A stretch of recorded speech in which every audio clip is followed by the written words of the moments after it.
Ahoj. Prvú vec, ktorú sa o mne dozviete, je, že sa rád strieľam do nohy, takže som si do svojej Reveal.js prezentácie dal iframe a ten rozbil klikátko, jo? Takže teďka si sednu a budú pokračovať po sediačky. Som Duli, som z Moro Systems a mám problém. Na jednej strane som nerd, ktorého baví skúšať nové technológie, hrabať sa v tom kóde, riešiť tie náročné problémy. Na druhú stranu zároveň som architektom, človekom, ktorý musí niekedy sedieť na biznisových meetingoch, kde sa mu až tak sedieť nechce, musí kresliť nejaké diagramy, premýšľať, jak by to malo vyzerať v budúcnosti. A ja som premýšľal, jestli vás spíš bude zaujímať tá moja nerdovská stránka, alebo spíš nejaké ako téma toho práve ako architektonického ražení, tak som si povedal, že to ako spojím, že to môže byť zábava. Takže jednak budete počuť nejakej fuck-up story, ktorá sa nám nedávno stala. A druhák vám ukážem IcePanel. Neviem, poznáte niekto IcePanel? Tak to je super. Konečne diagramovací nástroj hodný 21. storočia. Úplne si ho zamiloval, takže dúfam, že to bude páčiť aj vám. Tak poďme na to. Príbeh začína tým, že prichádza za nami zákazník a chce prepísať svoj starý systém. Majú ho už 20 rokov, je napísaný v Pascale, nikto nerozumie, čo robí biznisovo a je to closed source, ku ktorému nemajú licenciu. Takže proste ako jediné riešenie je naozaj prepis. Ten nerd vo mne si vraví, jak ťažké môže byť napísať core systém, na ktorom stojí celá spoločnosť, že jo, to dáme. No, pak je tam, chvála Bohu, ten architekt na tom druhom rameni, ktorý vraví, že to je asi ako blbosť. A čo sme sa rozhodli je nájsť nejaké riešenie, ktoré by už existovalo ako produkt niekde na svete, obsahovalo by, dajme tomu, aspoň 50% toho, čo potrebujeme a pak to obostavať a tým vznikol by náš nový core. Našli sme to, voláme to, alebo môžeme nazvať tady core, a je to nejaké fínske riešenie a my sme šli na to. Tak, začíname s nejakou prvou klientskou aplikáciou toho celého nového ekosystému a je to vlastne nejaký ako blbý grid. Je to aplikácia pre investičných maklérov, ktorí môžu prísť a pozrieť sa na portfólio svojho klienta, zistiť, že im vyprší občanka, tak ju tam idú nahrať znovu, tak mu volajú. Zároveň zistia od toho klienta, že teda ako keby možno by si niečo chcel ako kúpiť, rovno urobia nejaký ako burzovný obchod a všetko to robia end-to-end len v tejto jedinej aplikácii. Aplikácia, respektíve operácie, ktorá umožňuje pomerne sofistikovaná, ale tým, že využívame ten core, tak v mnohých obrazovkách to je tak trošku vlastne blbá krúdovka. A tohle je presne táto obrazovka. Tak, jak sme sa k tomu postavili? Je to jakž takž vidieť? Super. My sme si na začiatku, zase, môj nejaký ako nerdovské ja si povedalo, staviame nový core systém, teraz môžem použiť všetky tie veci z tých prednášok od Netflixov a Uberov a tak, a bude to proste ako mega. A pak si vravím zase, je to vlastne len možno blbá krúdovka, tak proste ako neoverengineerní to. A 90% mikroservíz nemali nikdy vzniknúť, len pretože to ľudia chceli vyskúšať, tak ich máme, tak toto je ten prípad.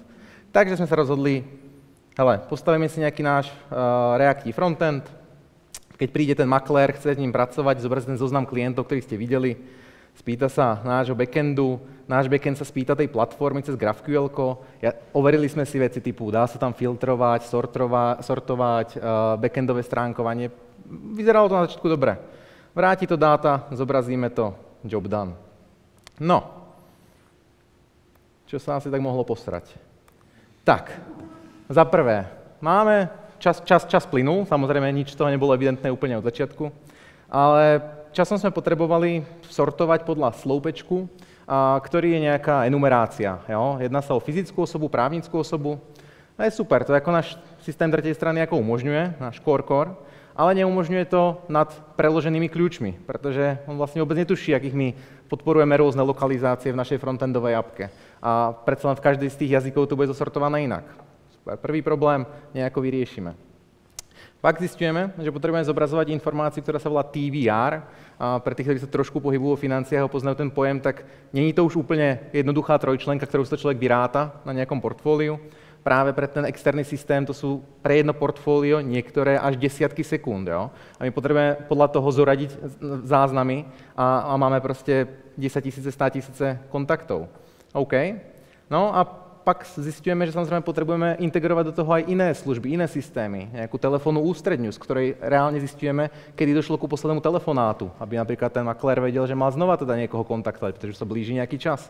No jo, ale jak teraz efektívne na backende sortovať a stránkovať nad x systémami, ktoré spolu spájajú? Tak, k čomu sme došli? No to ako nie nič revolučné, ale ten vývoj si človek musel ním prejsť, než na to ako prišiel. Tak je to, že keď sa pozrieme na tú druhú stranu, na ten systém náš core, tak máme nejakú ďalšiu rolu, nejaký back office, ktorý do toho systému prichádza, robí nejakú zmenu v tom ich UI-ku, z ich UI-ka ideme na ich backend, no a teraz pokračujeme už v podstate CQRS.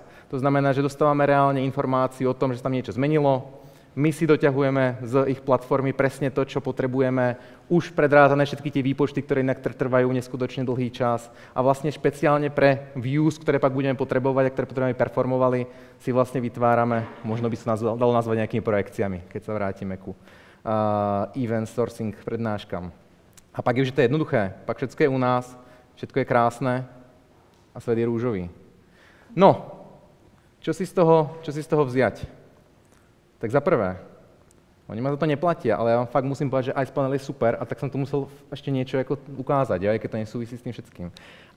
Každá vlastne entita, ktorú si mapujete v tom icepaneli, tak je reálne entitou. To znamená, že keď ju pak používate na rôznych iných diagramoch, v nejakých flows, tak keď niečo na nej zmeníte sa všade. Vidíte connections, s ktorými to je poprepájané s inými entitami. Môžete si znázorniť, aké technológie, kde používate vlastne v tej vašej aplikácii. Filtrovať si podľa zodpovednosti v tímoch, ktoré sa o ne starajú. Môžete to mať niekoľko úrovňové, to znamená, že tady máme nejaký service bus, môžeme ísť o úroveň nižšie a pozrieť sa, som si odfiltroval technológie, že tady máme nejaké dva topiky, jo? Jeden z nich je deprecated, aké aplikácie na nich závisia a tak ďalej. Takže podporuje to nejaký C4 model. Nemôžem povedať, že ja zrovna jedu ten C4 a mne vyhovuje len to UI a to všetko, čo mi ako umožňuje. Takže to je prvá vec, ktorú som vám chcel zazdieľať. No a druhá vec je, keď sa vrátime späť k tomu príbehu, spätne to všetko vyzerá hrozne obvious, aj mne to príde obvious, ale nikdy nepodceňujte data grid a čo sa z neho časom môže stať a aké featurey do neho môžu pribudnúť. Nebojte sa rearchitektovať váš systém, keď zistíte, že ste to na začiatku vymysleli špatne. Jo? Treba si vedieť priznať ako tú chybu. Investovali sme nemálo času do toho, aby sme dostali do nejakého stavu, než sme prišli na to, že vlastne to cesta nebude, že potrebujeme prejsť na nejaký event-based systém so všetkými strastiami, ktoré prináša, ale už by som to nemenil. Jednoznačne všetky tie ďalšie problémy, ktoré nám to prinieslo, tak stáli za to, že nás odblokovali vo veciach, ktoré nám ten starý vôbec neumožňoval. Takže nebáť sa toho. Niekedy vyhrá, a som rád, že vyhrá práve takéto ako moje ja, ktoré vraví, ale možno to ako preháňaš, možno to nie je zase tak ako potrebné tam technológiu dať.